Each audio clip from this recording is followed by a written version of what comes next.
exercises for improving ankle strength, mobility and hip extension in rotation. You need a kind of a lightish band and then double fold so that you create a loop that's approximately hip width. This gives you enough room to put it around the ankles but to provide some resistance. It's a light band, so it's not going to be too heavy, so you'll be able to maximise the stretch. Just be mindful that when we go to long range stretches that you don't actually break the band. So the first one is to put the band under the toe box, which is the pads of the front of the foot, and then with the heel down and the band just over the knee, just kind of working on pressing through the center line of the foot so the foot stays reasonably square and level. Try not to scrunch up the toes. And with the foot range, you can make it bigger by taking the foot further away and giving yourself a bit more range of movement, and then coming back and really focusing on the tracking knee, mid-toe tracking. So you've got that little spiral going on with the heel in. So that's part one. Now, working on one leg at a time in the seated position, you then put the band under the other foot and put the band through the knees. Now, ideally, you want to create more of a ribbon, less of a rope on the thigh. And the heel of the leg with the band over the top needs to be kind of back of the knee, and then half and half, so foot is halfway, mid-foot is under the knee. You can adjust the compression amount of strain and pressure by taking the other foot away, and then just allow the knee to roll in, and then use the outer thigh glute med, just externally rotate the thigh bone, just to neutral, and then resist the return. Breathing in so slowly. So you're breathing out and it's an opening, rotating, spiraling out. And as you come back in, it's like you're resisting all the time to the internal rotation. And the idea is we want to be able to hold the leg in a vertical line without the hip switching off and the knee dropping as we do the next part of the exercise. So you can put your hand on the knee as well, but really be cool to do that with the hip socket.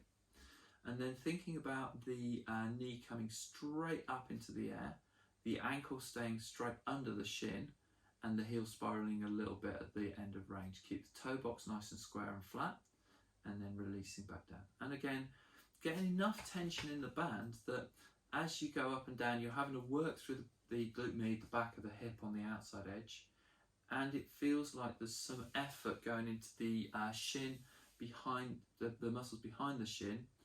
And maybe as you have to stabilise the ankle, there's perhaps a little bit more work on this front line through here so that it's holding the ankle over there while the heel spirals in. Quite nice to do this to rep max. So, I mean, it might be 30, it might be 40. You could add more weight to the thigh itself. The soleus, which runs along the back of the shin bone, underneath the big bulky muscles of the calf, is a really important pump for blood to come back up to the heart and lungs. So if it's active, it's really good, and if we, but it's such a strong muscle pump that it only really improves with high loads. So just keep going, and you should be feeling it in the outside of the bottom as well as in the shin and the ankle possibly. Depends on how strong, fluid and flexible your tissues are. Okay, so they're the first two. And you do rep max with the knee lifts. We do about 8 to 10 of the little foot pushes. Find a point which finds a bit of challenge to your ankle point, plantar flexion, and then just come back into dorsiflexion. And then we come onto a sideline position. We're going to put the band around both knees, up on the side. Again, hopefully, if you can make it more of a rope, more of a ribbon, less of a rope, it'll pull a few less hairs, or be a little bit less uncomfortable on your leg bones. Bring yourself just down into a straightforward sideline position. Bend both knees forwards. What we're going to do is we're going to adjust the position of this leg so that we can get this leg back in space with the thigh vertical, hip vertical, and feel there's that gluteal line, the little crease on the back of the hip, top of the thigh forms, which means the bottom's engaging. And then we're going to rotate the leg bone just a fraction so the heel's slightly lower than the toes, again connecting the leg bone back into the hip socket, and then we float the leg up just to a hover. Now, slightly higher than horizontal, slightly back from in line, and slightly rotated to the external rotation. And then really it's a matter of just holding there for maybe 10 breaths or something, really trying to work on finding that connection, that strength, that power, and not just letting the leg pull forwards or thing. And if it feels a little bit easy, of course, by pulling this leg more forwards, you get more tension in the band loop. So it's kind of just working on what feels like doing something. Breathing well, connecting the front of the body together, maybe using the hand on the floor to give you a little bit of extra strength. Make sure there's no strain in the head, neck and shoulders. Just soft, just support the head maybe on a pillow, on your hand, on your arm. Just find a comfortable place to be. And then once you've done those 10 breaths, we add in some pulses in, and it's 10 little pulses up,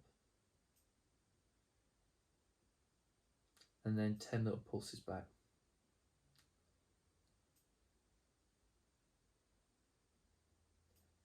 And then let the leg just rest down, bend the knees forwards, and that's that.